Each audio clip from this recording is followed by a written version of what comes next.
இதுவரைக்கும் இதுக்கு முன்னாடியே சில பல வருஷங்களுக்கு முன்னாடியே உங்களுக்கு அந்த மாதிரி வாய்ப்புகள் கிடைத்திருக்கலாம். உங்களுடைய ரிட்டையர்மெண்ட்டுக்கு அப்புறம் கூட கிடைச்சிருக்கலாம்.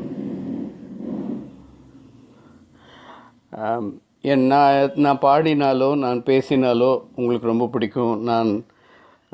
நான் சொல்லக்கூடாது. உங்கள் மாணவன் அப்படிங்கிற பெருமையில் அப்புறம் என்னுடைய திரை வாழ்க்கையில் நான் சில நேரங்களில் ஏதாவது காட்சிகள் வரும்பொழுது, ஸ்போர்ட்ஸ் சீன் வரும்போதெல்லாம் எனக்கு நிஜமாக உங்கள் ஞாபகம் வரும். நிறைய நான் பாடினா உங்களுக்கு ரொம்ப பிடிக்கும், நான் பேசினா ரொம்ப பிடிக்கும். அமரண்ண கச்சேரியெல்லாம் வந்து நீங்கள் யூடியூப்பில் பார்க்கும்போதெல்லாம் எனக்கு திருப்பியும் பதிவு பண்ணுவீங்க. அமரண்ணாவுக்கு ரொம்ப வேண்டியவர் நீங்கள். ராஜா அண்ணாவோட ரொம்ப நெருங்கிய நண்பராக இருந்திருக்கீங்க. இளையராஜா அவர்களுக்கு நீங்கள் ரொம்ப நெருங்கிய நண்பராக இருந்திருக்கிறீங்க. நான் என்னுடைய 13-14 வயசுலேருந்து உங்களை பார்க்குறேன். என்னமோ ரொம்ப எதிர்காலத்தில் மிகச்சிறந்த இடத்தை பிடிக்கக்கூடிய சகோதரர்கள் அப்படின்னு வரும்பொழுது நீங்கள் அவங்களுக்கு நெருங்கிய நண்பராக வந்து அந்த இனிமையான நாட்கள் எனக்கு இன்னும் என் மனக்கண்ணில் வந்து வந்து வந்து வந்து போகுது. உங்களை ரொம்ப பிடிக்கும்ண்ணே. ரொம்ப நாளாக இந்த பதிவு பண்ணணும்னு எனக்கு ஆசை. என்னுடைய வாத்தியார், என்னுடைய குரு, பிடி மாஸ்டர்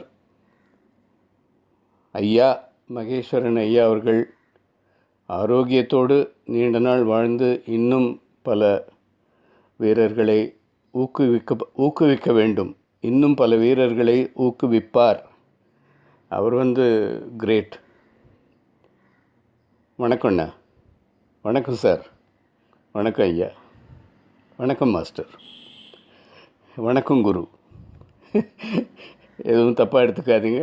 நான் சில நேரத்தில் இப்படி தான் ஏதாவது ரொம்ப நாளாக ஆச்சு இந்த பதிவு பண்ணணும்னு நினச்சிக்கிட்டு கொஞ்சம் காலதாமதமாகிடுச்சு. மன்னிக்கணும்ண்ணே. தேங்க்யூண்ணே. இந்த அருமையான வாய்ப்பு, உங்களை பற்றி பேசுகிறதுன்றது வந்து எனக்கு கிடைத்த ஒரு நல்ல வாய்ப்பு. நன்றி அண்ணா. வணக்கம். நான் SN Surender, dubbing artist, playback singer. அதுக்கப்புறம் நீங்கள் என்னை பற்றி என்ன வேணால் நினச்சிக்கலாம். ஆக்டர் கூட நினச்சிக்கலாம். ஓகேண்ணா. ரொம்ப சந்தோஷம்ண்ணா. நன்றிண்ணா.